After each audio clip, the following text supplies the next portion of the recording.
Hey, ladies and gentlemen, welcome to Radio's Pep Shack. Today, I have a special guest. His name is Alex Absolute. And if you're watching this video right now, you better click that like and subscribe button. So let's get into the video, yo. Peace.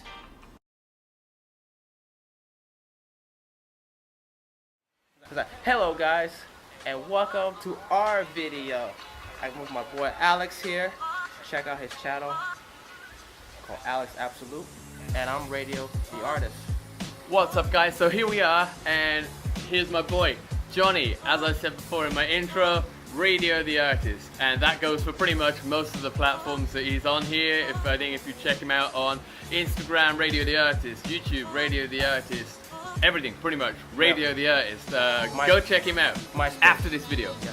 Friendster. On MySpace. Damn, that's so old now. Friendster. Friend, was it on Friend Party? Face Party, if you remember that from back in the days, and MySpace, where you couldn't really... I think I still can get on MySpace. Yeah, and my name is Alex Absolute. That's not my real name, that just is my internet handle. You can check me out as Alex Absolute 14 on Instagram, I think. Alex Absolute, YouTube/c.com. YouTube.com/c/Alex Absolute. I do a lot of videos about my life here in China, either be that with my son. I have married to a local here, so some of it incorporates that. A lot of it, I'm going to be adding travel, Sam Calder-esque style videos. All of the stuff I am doing is self-taught, so I've only been doing this for like a year, but the quality's going up gradually. So anything you think you'd like to see on my channel, comments down below, and come over, check out my channel, and hopefully if you like it, add some thumbs up, add some likes, say hello, introduce yourself, put a comment on there, please. Yes. And I think now I thought I would like to ask Johnny about why did you come to China and what's your China story? The reason why I came to China is because I wanted to travel. I wanted to see a different culture. I wanted to gain new experiences in a different country that I would have never experienced if I would just stayed at home.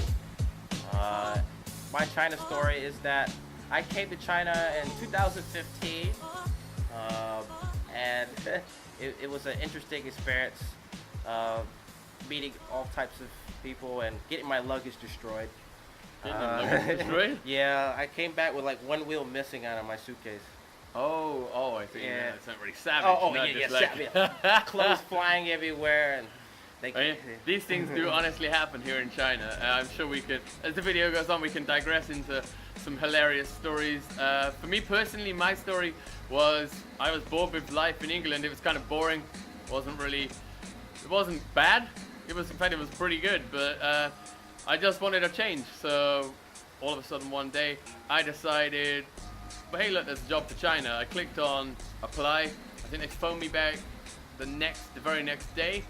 And then 2 weeks later, I'd packed up my entire life in England and just came here because I was working on the principle that I didn't want to not go and then regret it later. And 5 years later, coming up 5 years now, September the 29th this year will be my 5th China anniversary. I've never looked back. I've got married to a local here. I've bought a house, got cars.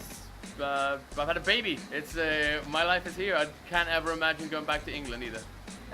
That's interesting. Like 5 years. Wow. Like in 5 years, like what kind of changes have you seen in the last 5 years?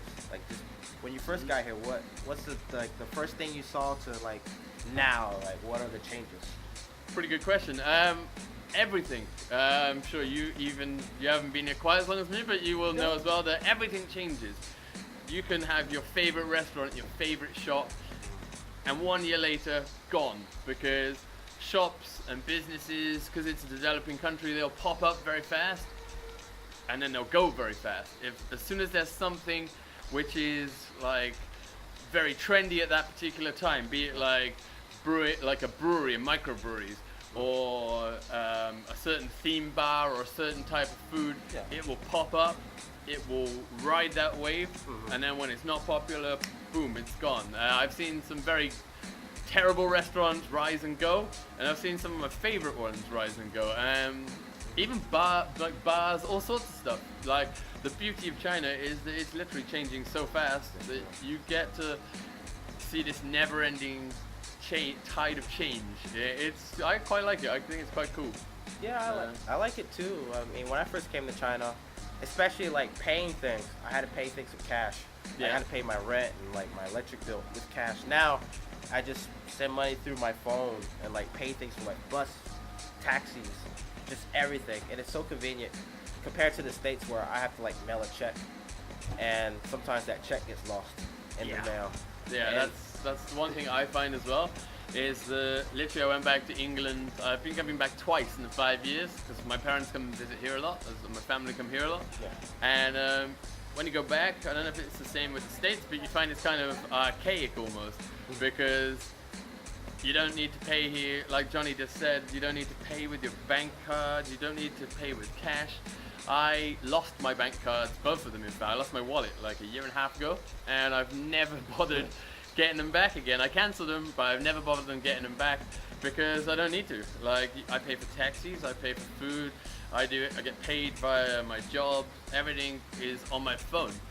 And you can go, you came in here, like this is the housing complex where I live, and over here just to our right hand side we've got a machine that sells milk and all sorts of like dairy products and from the local milk bar. You can get your dry cleaning. You just put it in the machine over here.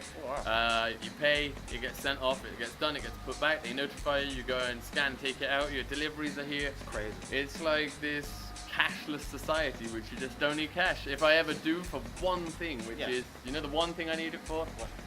If when I go to work and I drive and I park the car, they won't accept Alipay. It's always like that. Sometimes yeah, like there's always one no.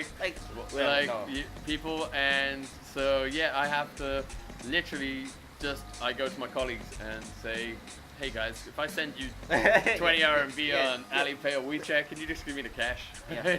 Yep. And it's weird because like even like when I travel to other countries, like for example, I always travel to Japan. I was recently in Japan. I was like, hey guys, can I pay? No Alipay. No WeChat. Even Pay. Japan, I thought Japan would be like China, but even more hyped because those guys are crazy mad on technology. They right? are, but they're still a cash society, so they're not into that phone paying thing yet. Not yet. They'll get there. Because I probably do it better when they do it though. Yeah. You know, I love Japan for the just mad crazy technology and stuff. So I suppose we've got to go there, right? But like a funny story, a funny China story. I got like maybe 2 or 3. I got lots, but maybe 1 or 2. The first one is when I first came to China. I was in a different city. When I first came to China, it's near Jiangsu province. But you weren't? I think you came. No, I was in another city just for a while. Then I came here.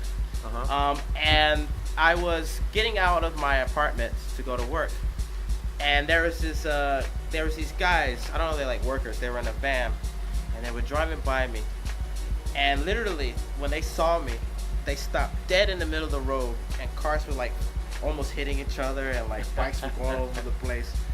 And then like there was a jogger who also ran by, literally stopped dead middle of the street, stopped, looked at me, and said, "Lao Wai," and ran away. And now second funny was not. I think it's funny. I went to my first Chinese wedding. It was my first Chinese wedding. Like I guess if a foreigner gets invited to a Chinese wedding, it's like a special thing. I guess I don't know. Maybe yeah. And so while I was sitting at a table, there's this guy he was drunk, obviously. Drunk. He was just like, China, you know, just so nationalistic, you know, waving the flag. And he walks to the table and he's like, Obama. Wait a minute. Obama. And everybody, and all the teachers, all the foreigners, like, no. Here we go again. Yeah. And he's like, Obama. Hold on. Wait. 5 minutes later, he brings his whole family, his wife, his 3 children, his aunt, his great aunt, and I guess it was his father or grandpa, you would call it. And as I was taking the group photo with the family, which is probably on their fireplace now, you know, shrine. Obama. They're like, we met him. We met the great one. The grandfather shook my hand. Now, this is like something crazy, but the outfit that the grandfather was wearing, it looked like something out of like old China. Like he had like the uniform, you know, the uniform. Oh, the classic peg up the Yeah, front. yeah, with the hat. Like a Tai Chi outfit. Yeah. He had the hat on and everything. And he shook my hand, and a tear rolled down his face.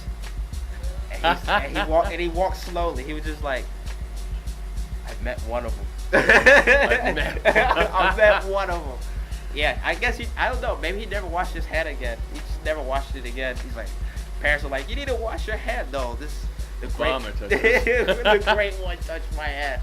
So yeah, it was bizarre for me because that's a foreigner. Like it's weird. Like for me, it's like you don't get that in the States. You know, You wouldn't get it anywhere. I hope you enjoyed Radio's Pimp Shack. Don't forget to sense one. There you go, guys. Sorry, you can see we're not outside anymore. My camera ran out of memory card space because I had it all in 4K, and Johnny's camera overheated. So we're doing this last little goodbye inside. Hope you guys enjoyed it. Remember, I said it once again, like, subscribe, share both of our channels. Go check it out, leave some comments. Any future collaborations you'd like to see from the both of us, stick it in the comments down below, and we'll see you next time. Peace! Peace.